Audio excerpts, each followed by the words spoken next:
All right, let's react to preseason game 2. Texans get the brakes smacked off them by the Miami Dolphins 28-3. What matters? What doesn't? Biggest areas of concern, and let's dive in on the gray area as well as we head toward the final preseason game. Let's go inside the locker room.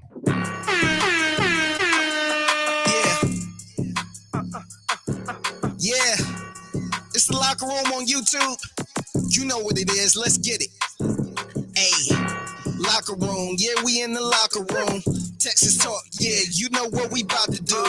Localize every angle's what we really do. We the source. We the pulse of the city too. Landlocked. Got the game in the headlock. Localize every time. Can't stop. Won't stop. Yeah, we top 2 and we not too. Plugged in daily digital on YouTube.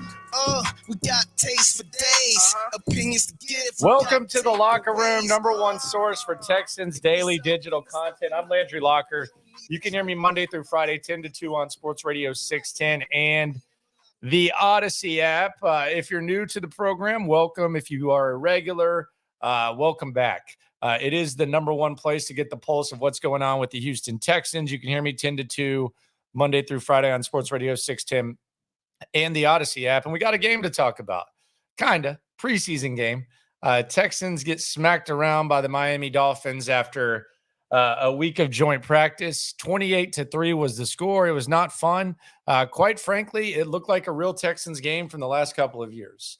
Now, that's the bad news. The good news is it didn't look like a Texans preseason game from the last couple of years. The Texans have actually only lost one preseason game in the last 2 years, believe it or not.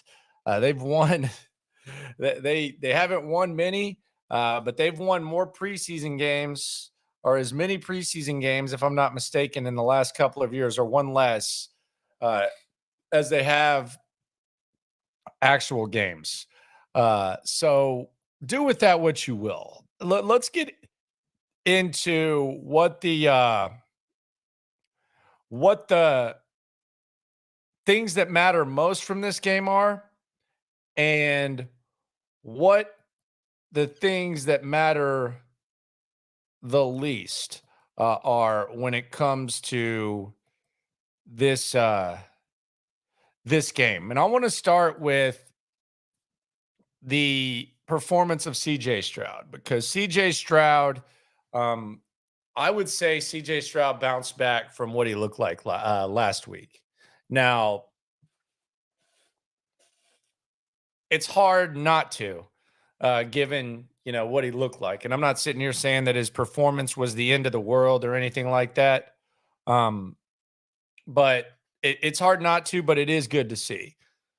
And I wouldn't be surprised if tomorrow, I would say between tomorrow and Monday, we'll probably get an announcement of CJ Stroud being the starting quarterback. I mean, they're not even pretending anymore. So I would say in the next 8 days, we probably get an announcement of CJ Stroud as the starting quarterback. There were some good things from CJ. There was one thing that was better than the result gave, and there's one thing that was worse than what the result gave. Excuse me. And I will get to that at the end of this version of the postgame show. And the reason we didn't have the traditional postgame show, I've actually been in the hospital the last 3 days. I had my firstborn, Avery Grace. She was born on 8/18 at 2:40 p.m. Just got out of the hospital a couple hours ago.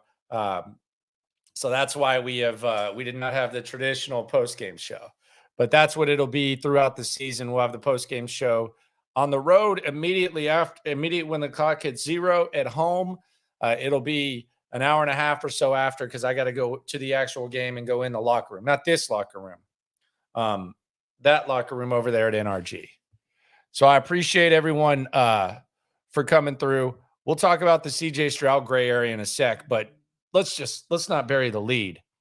The play that everyone was talking about, and the play that really just kind of stuck out, and quite frankly, the play where you just said, hey, Will Anderson, get on the sidelines, get ready for Baltimore. This was that.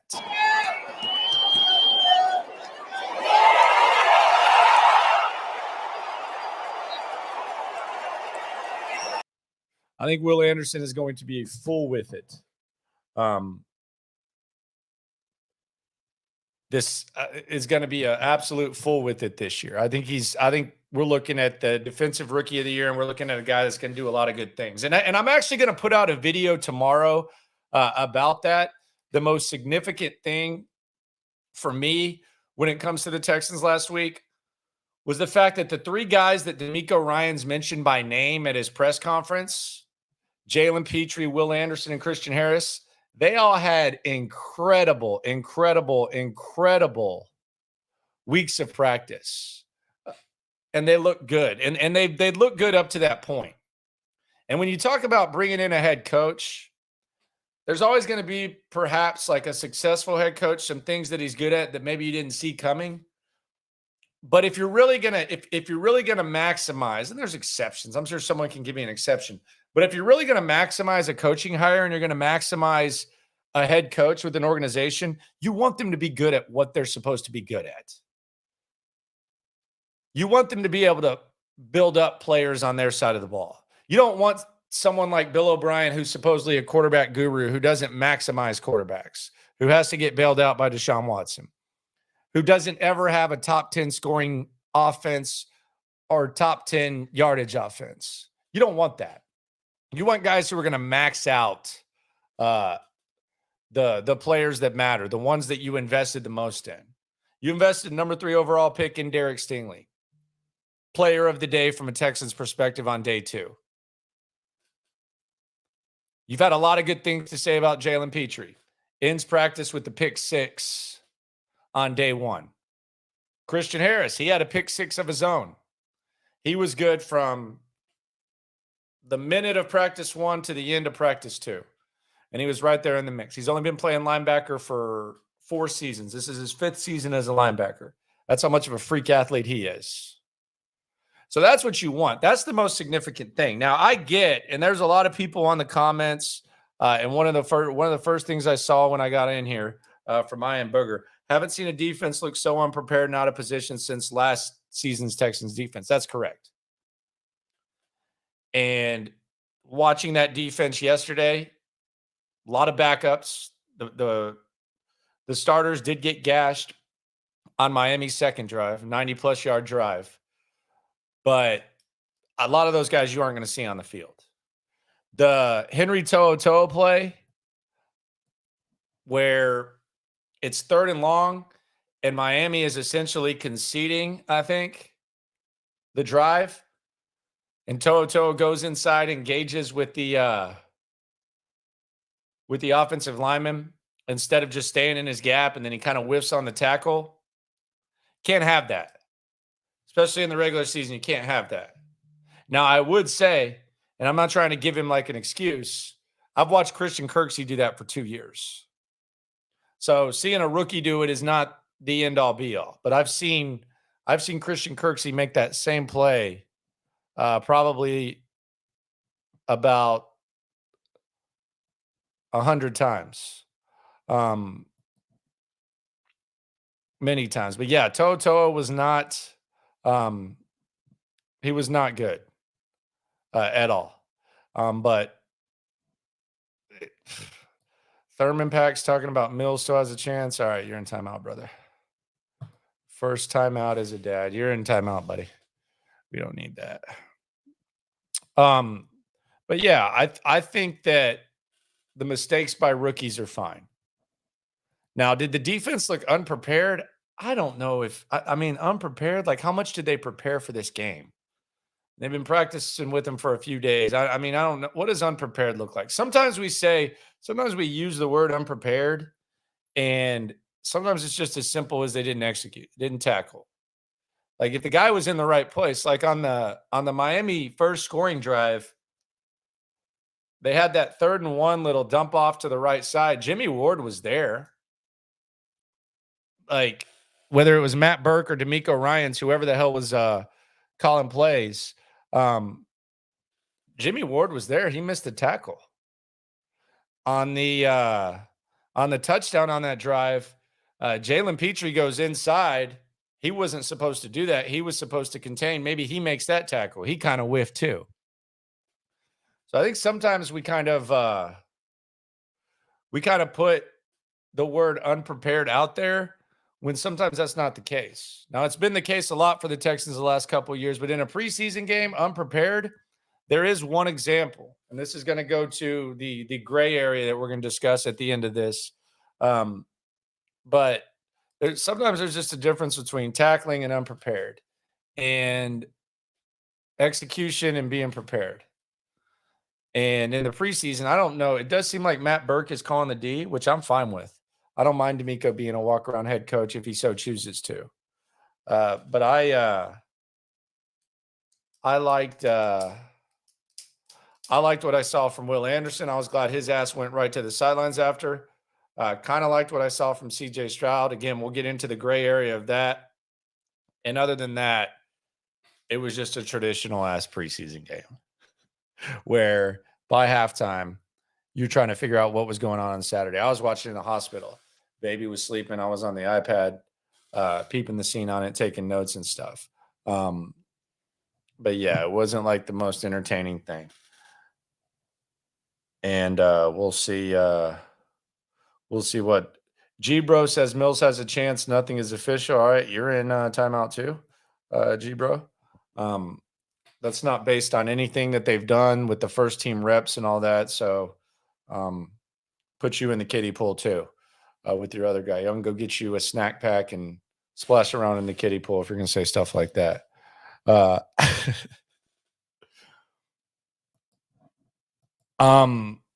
Other stuff from the game, there was something confusing for me, and this isn't like a big deal. This is like a big Texans thing.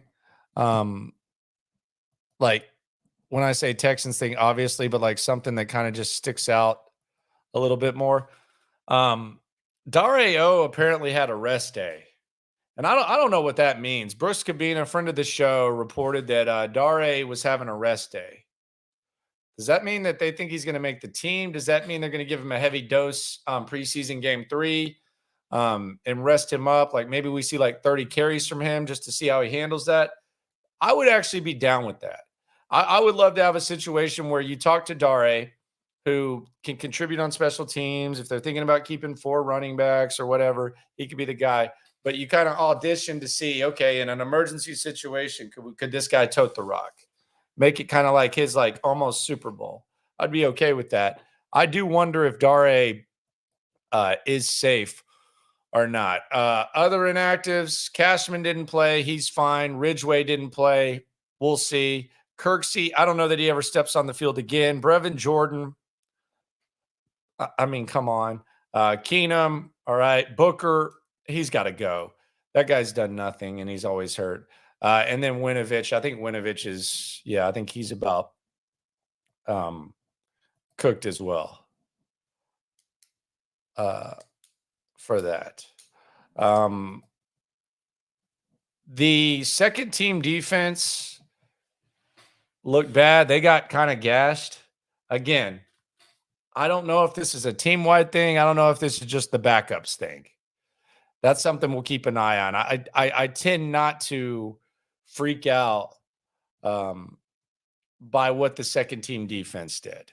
Now, when the defense got gashed for 93 yards on Miami's second drive, you had the missed tackles by Ward and missed tackles by Petrie. That's concerning. Can't have that happen with your starting safeties, especially when Jimmy Ward was in the right situation. Petrie, he misses tackles. Like that's kind of his thing. He misses tackles. Now he makes tackles too, and quite frankly, he's had to try to make tackles that more tackles than you want a safety to make, but he's shown that he can miss tackles. Wasn't in the right spot. Don't even think he was. I think he was so out of position that it almost didn't even count as a missed tackle. Something else. I thought Sheldon Rankins looked good too. It was nice to see Sheldon Rankins go in there and kind of do his thing. I think Sheldon Rankins could end up being a big part of this. Denzel Perriman, I think he's had like 4 or 5 interceptions since camp started. He was supposed to be kind of a liability in coverage. He seems to just kind of fit into what they want to do. Now, there may be times where they're going to target him opposing teams in coverage. And maybe when the season starts, that becomes a little bit more frustrating. It becomes more glaring. But at the moment, Denzel Perryman, like in coverage, he's been even better than we thought that he would be. And not too many people want to not too many people are down on that. Hey, I don't mind hearing other people's opinions, but the Davis Mills thing just doesn't make it's just trolling at this point. He's not getting any of the first team reps. Opinions stay coming in on here. The Davis Mills thing just doesn't make sense, but I can kick you out.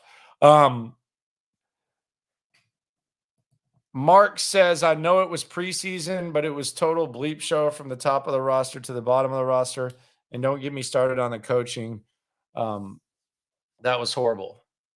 Okay. DeMeco did take the blame. So as much as you can minimize the preseason, DeMeco did take the blame. That cannot be something that is constant. Do you think Steven Sims is safe or still on the bubble of making the team? I don't even know if he's on the bubble at this point. I think they might hope that he can kind of sneak through, but yeah, I don't think so. Juice Scruggs was a beast. I know that video of him pancaking dude is kind of making the rounds. Juice Scruggs getting a lot of love. Yeah, he looks pretty decent since taking over. I want to get into a couple of things with the Texans. I want to talk about kind of the gray area of this preseason beatdown at the hands of the Miami Dolphins, and then I want to play a little game of big deal or not a big deal when it comes to two storylines that emerged from this game. Let's start with the perfect play and no result. And that was CJ Stroud. CJ Stroud on, I think it might have been his one of his final passes, or maybe it wasn't. Maybe it was one that ended one of the drives. Stroud rolls out of pressure, which he's kind of shown a good ability to do. Spins, rolls to his left, throws the ball to Noah Brown. Noah Brown unable to catch the rock. That was kind of one of the knocks on him in Dallas. He didn't consistently catch the pill as much as he should. Indy Clue immediately said, you got to catch that one. But when Bobby Slowick is looking at that play with CJ Stroud, although the result wasn't there, he's going to say that was perfect, young man. That was perfect. That was exactly what you want. And that's what you got to do. You got to figure that out. And Noah Brown, if you're going to be a guy that this team relies on, especially with the margin of error they have, you can't be dropping third down balls when your quarterback is rolling out. Teaching moment in the preseason, but in the regular season, those are the kind of games where people get pissed off and you start to lose games by that type of stuff. So I thought that was a perfect play, no result, Stroud to Brown. Now, I do want to say this though, and I think this is a bigger deal than that one. The inability on 3rd and 1 to get a playoff, there's no effing excuse for that in any situation. And there's stuff going on behind the scenes. Maybe it's a Slowick thing. He's a new coordinator. Maybe it's a CJ Stroud not commanding the huddle. Maybe someone didn't know where the hell to line up. But those are things that can't happen. You can't do stuff like that, especially when you're a team that the Texans, they're going to be fighting an uphill battle every week to try to win games. Not moving the ball back from the 1 to the 6 and then not getting points. Now, in a real game, they would have ended up kicking the field goal. So let's put that out there. Let's just pretend that this is a real game and they end up kicking the field goal. Even then, you're leaving 4 points on the board. Instead of punching it in from the 1 yard line, you're kicking a field goal and you're costing yourself 4 points. So you can actually make a case that doing that and that type of dysfunction and that type of a mistake is actually worse than if CJ Stroud was in his own territory and threw an interception and then the defense held him to a field goal, because that's a 3-point mistake if the defense holds him. That right there, that's a 4-point mistake, not being able to get the play in. Now, I don't know if that's CJ Stroud's fault. I don't know if that's Bobby Slowick's fault, being a first-year offensive coordinator. I don't know whose fault that is. But that's the type of crap that you just cannot have. Can't have. That's a game changer. I still maintain that Texas, when they lost to Alabama, I'm not trying to bring this up, but they were up 3-0 and they were on the 1 yard line when Colt McCoy got hurt. Garrett Gilbert rushes to the line. They got a procedure penalty. 1st and goal from the 6. They ended up kicking the field goal. I think if they went up 10-0, that game could have been different. But you're leaving it a 1-possession game. I say all that to say you can't have that happen. That can't happen. Whether it's Slowick, whether it's CJ, cannot happen. So as nice as, CJ's play was that didn't count, that one can't happen. Cannot happen. That's a 4-point mistake. Just can't. Now, I did like the recovery by CJ Stroud. When he came in the drive after, he moves the chains to Collins, moves the chains to Brown, moves the chains to Woods, 5 of 6, 52 yards, connects with 4 different receivers. That was good. That was a nice recovery by CJ. But all for nothing if you're going to do what they did on that first drive. Appreciate everyone for coming through. Subscribe, like, right along. Keith is saying I look tired. Yeah, 3 days in the hospital will get you. Will get you. It really will. Lamont's having a grandson coming tonight or in the morning. Shout out to you, my friend. Lamont the grandpa. How about that? But yeah, consistency at every position would have been a game changer. Yeah, I agree. But again, preseason, Lovie Smith undefeated, David Culley 1 game. Now, 2 things to keep an eye on are the interior offensive line, big deal or not. I do think that's a big deal. Although Kenyon Green and Juice Scruggs were better. Now, you brought in the backups. All bets are off when the backups come in. But the interior offensive line, I would say, yes, that is a big deal. Big deal or not, defensive performance, you got to tackle. Backups, starters, whatever, you got to tackle. You can't perform like that and win games.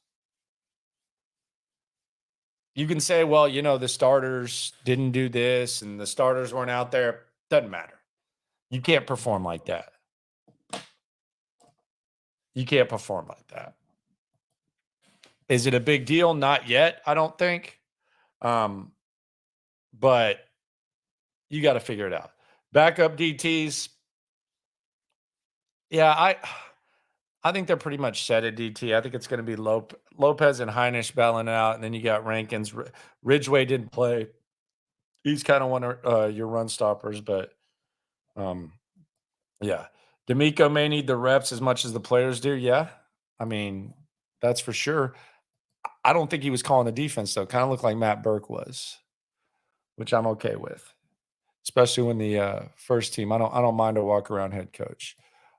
Chrissy says, definitely looks like Stroud will be a rookie this year. Not mad about it. That's factually true, mi amigo.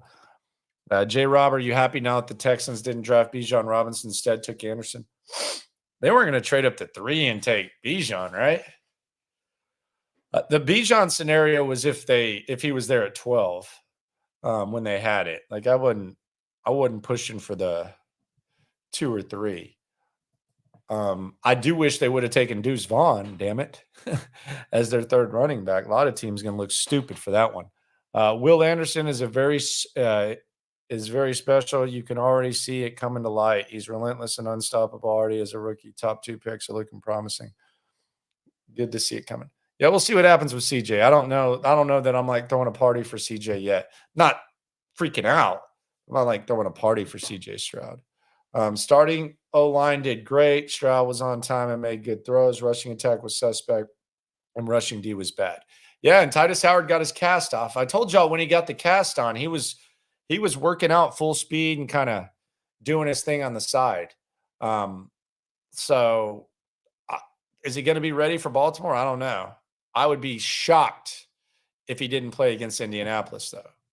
And if I had to bet, I would think he might be playing against Baltimore as well. Last night was atrocious. I'm not even caring about winning or losing. They couldn't tackle. Yeah, I mean, because it looked like the last couple of years. Nobody likes to watch that crap.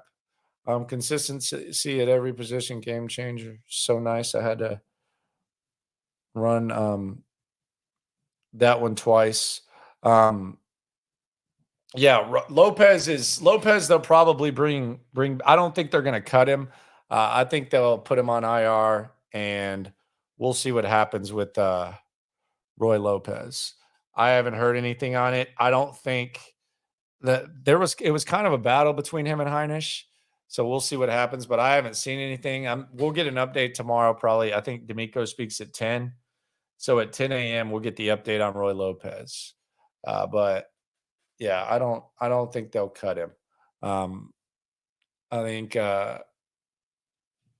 he'll probably just be out. But Ridgeway was going to be ahead of him anyways. I think Roy Lopez was going to be your fourth D tackle.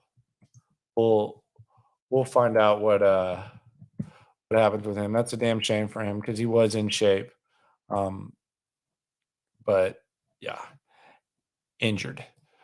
Roy Lopez.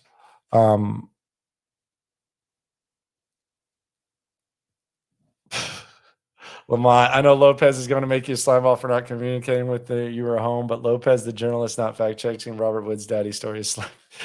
Yeah, I guess my man John Lopez asked Robert Woods about his dad, who wasn't his dad. Lopez wasn't ahead on Heinisch. I can't argue that. I mean, in games, Lopez was better. So I could see that. Jarrell Scott is Stroud, Ohio State bust. I don't see him becoming a superstar. I mean, what are you basing that on? If you thought that before, you're gonna hang on to that. I wasn't like, draft CJ Stroud. I was actually okay sticking at 2 and 12 and 33, whatever it was. But I don't know if he's a bust. I think that's kind of early there. Derek Rivers, I'm just tired of looking at Derek Rivers. I don't like Derek Rivers because Jack Easterby, and this is me bringing up old stuff. Jack Easterby did his wedding, so I'm kind of a little bit petty and just don't really like Derek Rivers. I kind of just think he kind of lingers. I don't need no 5-hour energy or coffee. I'm about to go to sleep, my friend. I'm about to go to bed. Believe that. Appreciate everyone for coming through. Normally we go for an hour on the post. I'm going to go 30. It's a preseason game. We got another one. We'll go a full hour on Sunday after that one. I'm going to get some rest. I'm resting up. Actually off this week, and then I'll be back on. And I'll be reacting, though, just right down the hallway. I'll be reacting to all the news that goes on with the Texans. Do me a favor, go back and like the video when you leave. That would be very, very much appreciated. And always remember, when it comes to this Texan stuff, we're all in this together. Appreciate y'all. Do y'all think this was a big deal or not? Put that in the comments. Thanks for coming through. Landlocked, got the game in the headlock. Localized every time, can't stop, won't stop. Yeah, we top 2 and we not too. Plugged in daily digital on YouTube. We got taste for days, opinions to give, we got takeaways. If it's up, then it's up, we number 1. You don't need to try your luck. Locker room, yeah, we in the locker room. Texas talk, yeah, you know what we about to do. Localize every angle's what we really do. We the source, we the pulse of the city too.